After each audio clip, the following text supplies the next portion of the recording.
I've conquered Galar with many legendaries, but today I wanted to turn my attention to another region. I wanted to see just how hard it was to run through Sinnoh using Cynthia's champion team. I'm assuming this challenge will be pretty easy since it's no secret that her team is pretty strong and she's quite famous for being one of the best champions. But I'm also thinking that her early game won't be nearly as smooth as I think. Since, if you take her team as babies, they aren't really going to shine as bright. As far as rules go, we've got the usual and then some. No using items in battle. We're going to be catching these 6 Mons on Cynthia's team in the order that we can, except for our starter, but I'll explain that in a second, and win. As far as her team goes, I'm not sure in what order we'll get them yet, but we can worry about that when we get into the game. I just know that our final team is going to consist of Spiritomb, Roserade, Gastrodon, Lucario, Melodic, and Garchomp. If you guys want to see more games than just Sword and Shield from me, let's try and hit 500 likes on this one, and as always, subscribe and ring that bell so you never miss an upload. So without further ado, let's just jump right in.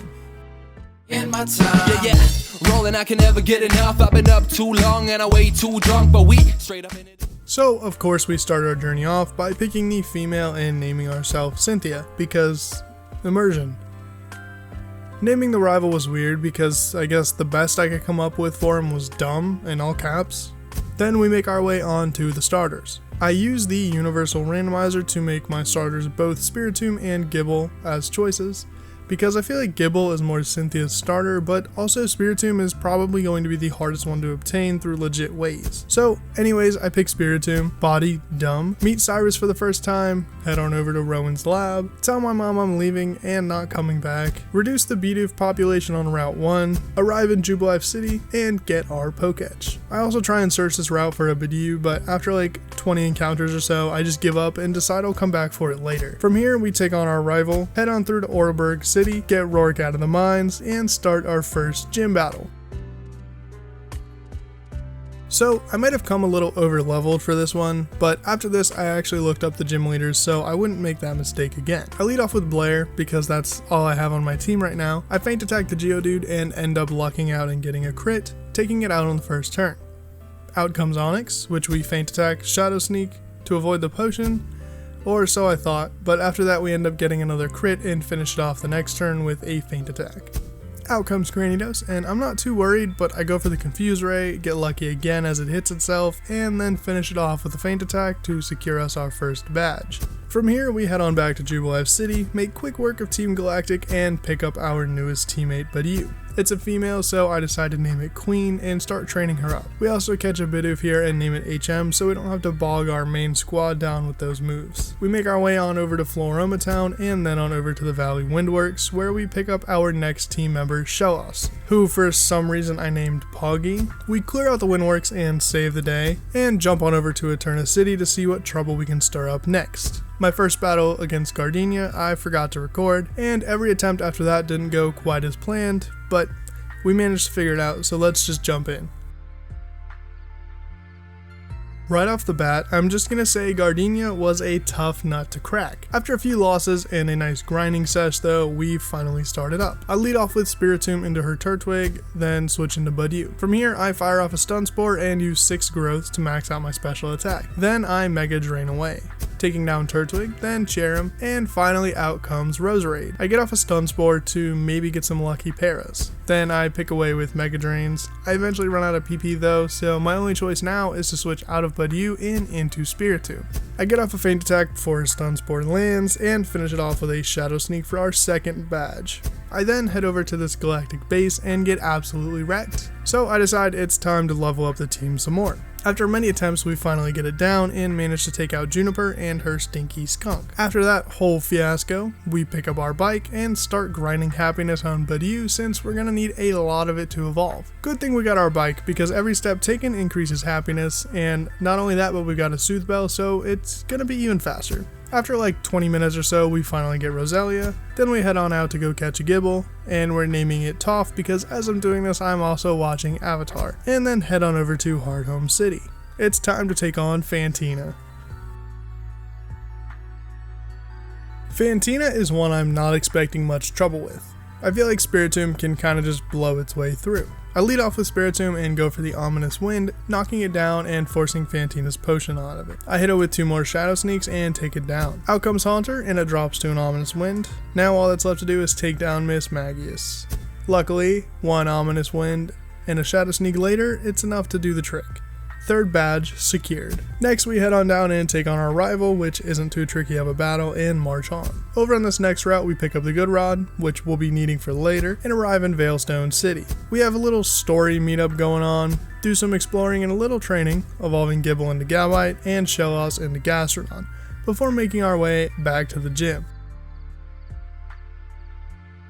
Entering Maylene's gym was just like a trip down Nostalgia Town for me. It's been quite a while since I went back and played through older gens, and I remember being stuck in this gym for ages as a kid. We finally managed to solve the puzzle though and push on to Maylene to start our 4th gym battle. So we start this battle off with our shiny new Gabite, get flinched, and fire back with 2 Shadow Claws to take down the Meditite. In comes Lucario, taking down Gabite, so I send in Spiritomb, fire off a Confuse Ray, and then go for the Ominous Wind, which does nothing, but I'm hoping to get the boost. Spiritomb drops after doing quite a decent bit of damage, and I go into Gastrodon to finish the job. She's down to her last Pokemon, Machoke, which I'm confident we can take down with ease, so after a bit of whittling away at it, Gastrodon finally finishes the job, netting us our 4th badge.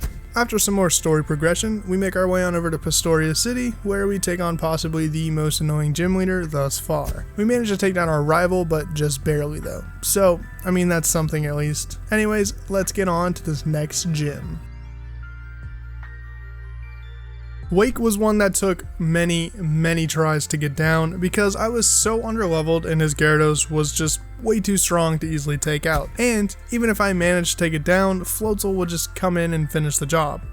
So we really had to hit the drawing board on this one and do a lot of grinding and make it through a lot of failed attempts until we finally did it. We lead off with Spiritomb and go for the Shockwave, knocking it down to kill range with Sucker Punch. Floatzel comes in and doesn't quite finish us off with a Crunch, so we're able to get off a Shockwave, popping its Citrus Berry, and go into Roselia. She manages to live in Ice Fang and kill with Mega Drain. All that's left to do is rinse and repeat on the Quagsire, and finally after much headache, we take out Crasher Wake. Following in Wake's Wake, we take on Cyrus for the first time and take him out, head on over to Canalave City, take our rival down yet again, and make our way onto the 6th gym to take on a Byron.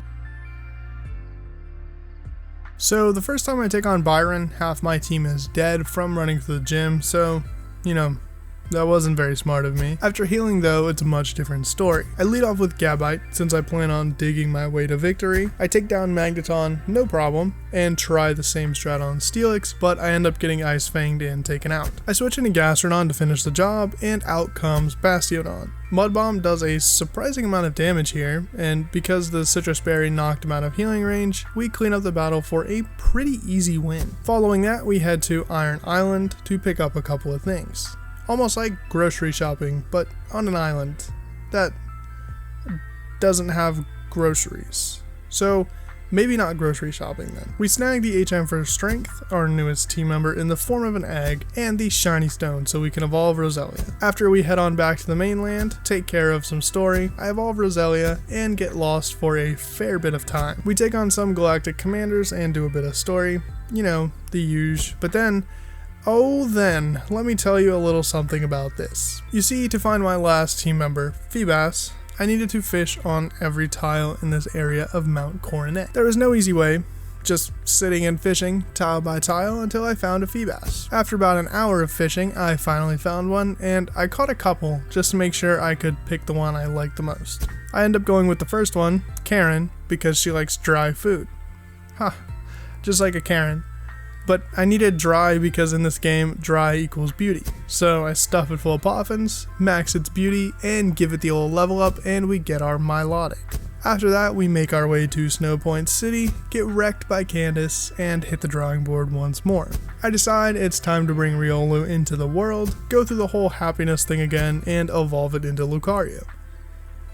So I think we are finally ready to take on Candace again. After unlocking our ace in the hole for this one, Lucario, Candace is pretty easy. After taking out a majority of her team, in comes Frostlass. There's not much Lucario can do here other than die, so I send out Gastrodon to maybe do something, but I get some unlucky RNG and that goes down. So I then sent in Spiritomb, who lives Blizzard and counters with Ominous Wind that crits.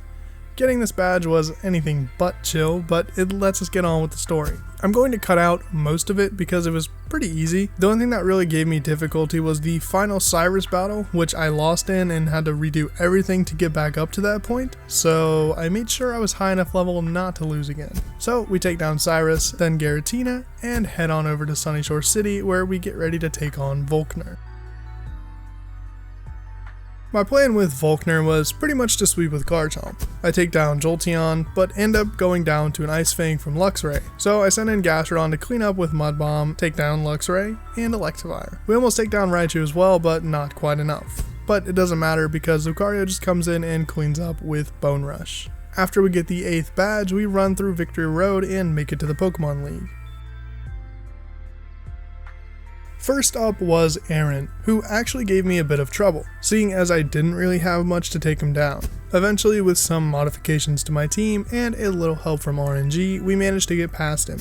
Bertha was quite easy with our team having Roserade, Gastrodon, and Melodic. She didn't pose much of a threat at all. Flint was pretty much the same way, minus Roserade because, you know, fire and grass types. Lucian was pretty much handled with Garchomp's chomps. I even gave it the black glasses for a little extra oomph. On the first go round with Cynthia, I actually could not beat her, so I went and pumped my mons full of drugs to beef them up a bit. Also, this is just a note in editing, but when I say drugs, I mean vitamins to boost stats and EVs and stuff. Yeah.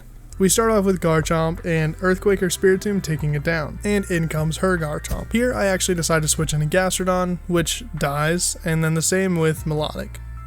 I end up just going for the Dragon Claw and find out that I actually outspeed. From there, I switch into Roserade to match her Melodic, get some decent damage off, but end up dying and go into Spiritomb. I get Melodic really low before Spiritomb dies, Lucario cleans it up, and then dies to her Lucario. At this point, I'm ready to lose and reset, but I keep going anyway for some reason.